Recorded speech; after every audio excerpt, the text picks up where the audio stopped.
কবিতার ঋতু, কবিদের ঋতু, আবেগের ঋতু বর্ষা।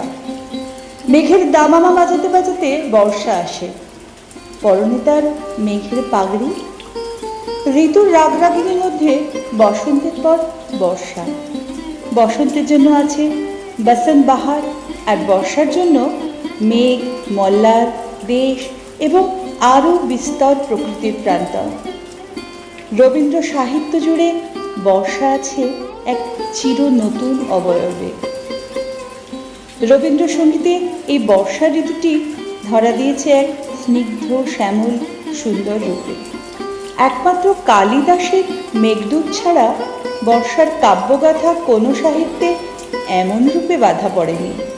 রবীন্দ্র সাহিত্যে, সঙ্গীতে বর্ষা এসেছে এক অনির্বচনীয় কবিত্ব গাথায়, মানবের হৃদয়ে অপরূপ ভাষায়। বাঙালির চির সংবেদনশীল মন রবীন্দ্রনাথের বর্ষার গান ছাড়া একেবারে রুক্ষ শুষ্ক। গীতবিতানের বৃষ্টির সুবাসিত বর্ষার গান ছাড়া বর্ষা যেন কালিদাসের মেঘহীন মেঘদূত। মন এতটুকু চলতে চায় না, অথচ বৃষ্টি এলেই পাগলা হওয়ার বাদল দিনে পাগল মনটা ছুটে বেড়ায় দিক দিগন্তে।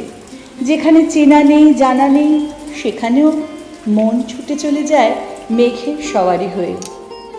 ঝড়কে আমরা ভয় পাই, কিন্তু রবীন্দ্রসঙ্গীতে এই ঝড়কেই আবাহন করেছেন কবি অন্তঃপ্রাণে। ওরে ঝড় নেমে আয়, আয় রে আমার শুকনো পাতার ডালে, এই বরষায় নবশ্যামের আগমনের কালে।